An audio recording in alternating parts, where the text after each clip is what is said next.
মতন যদি গিঠি কচু বেরোয় আর বাটা মাছ দিয়ে খাবো না তাই কি হয় বন্ধুরা বলো। তাই আজকে বাটা মাছ দিয়ে গিঠি কচু বানালাম, তাই তোমাদের সামনে নিয়ে চলে আসলাম। স্কিপ না করে পুরো ভিডিওটা দেখো, আশা করি তোমাদেরও ভালো লাগবে, আমারও ভিডিওটা দেখলে খুব ভালো লাগবে। আর যদি ভালো লাগে লাইক শেয়ার কমেন্ট করতে কিন্তু একদম ভুলবে না।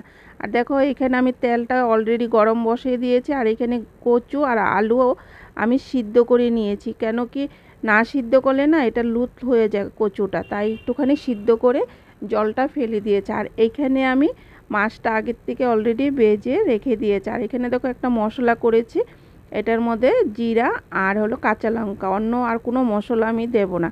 এখানে আমার তেলটাও অলরেডি গরম হয়ে গেছে। এখন আলু সিদ্ধ করা আলুটা আর হলো কচুটা আমি এখন ভেজে নেব। দিয়ে দিলাম, দিয়ে একটুখানি হলুদের গুঁড়া দিয়ে তারপর এটাকে নাড়াচাড়া করে ভালো করে ভেজে নামিয়ে নেব। এত আমার ভাজা হয়ে গেছে, এখন এটাকে নামিয়ে নিচ্ছি।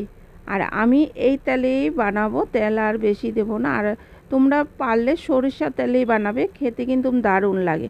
তারপর দিয়ে দিলাম পুরনে দেখো শুকনো লঙ্কা আর হলো গোটা জিরা দিয়ে এখন টমেটো দিয়ে দিলাম। এখানে একটা টমেটো কেটে দিয়ে দিলাম, দিয়ে এটাকে ভালো করে নাড়াচাড়া করে নিচ্ছি। এটা একটু গলে যাওয়ার পরে আমি পেস্ট করা মশলাটা দিয়ে দেব। দেখো আমার গলে গেছে, এখন পেস্ট করা মশলাটা আমি দিয়ে দিলাম, দিয়ে এটাকে ভালো করে এখন কষাবো একটু টাইম, কাঁচা গন্ধটা যাওয়া পর্যন্তই আমি কষাতে থাকবো। দেখো এটা আমার ভালোভাবে আমি কষিয়ে নিয়েছি, তেলও ছেড়ে দিয়েছে। এখন আমি দিয়ে দেব হলুদের গুঁড়া আর স্বাদ অনুযায়ী নুন দিয়ে এটাকে আবার একটু টাইম কষিয়ে তারপর ভেজে রাখা আলু আর দিয়ে দিলাম কচু দিয়ে এটাকে আবার ভালো করে কষাবো। দেখো ভালো করে কষালাম, আর এটা না লেগে যাচ্ছে, তাই আমি জল দিয়ে দিলাম আন্দাজ মতন। তোমাদের আন্দাজ মতন তোমরা জল দিয়ে দিবে।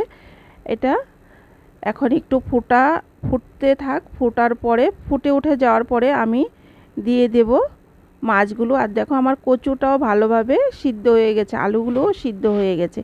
এখন আমি ভেজে রাখা মাছগুলো দিয়ে দিচ্ছি একে একে করে। এইভাবে করে বন্ধুরা একবার খেয়ে দেখো, খুব ভালো লাগে সত্যি বলছি। তোমরা কে কে খেয়েছো আমাকে কমেন্ট করে বলবে গিঠি কচু দিয়ে আলু দিয়ে মাছ। আর দেখো আমার মাছগুলো মিলানো হয়ে গেল।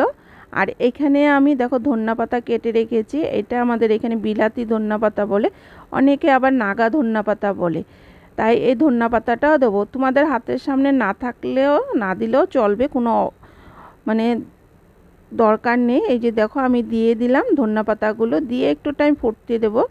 এই দেখো ভালোভাবে আমার ফুটে গেছে। এখন দিয়ে দিলাম আমি ভাজা জিরার গুঁড়া, এইটা কিন্তু অবশ্যই দিবে, ধন্যাপাতাটা না দিলেও কিন্তু ভাজা জিরার গুঁড়াটা কিন্তু অবশ্যই দিবে। এটা দিয়ে দেখো একটু টাইম আমি আবার একটু ফুটতে দেবো, ফোটার পরে এটা নামিয়ে নেব।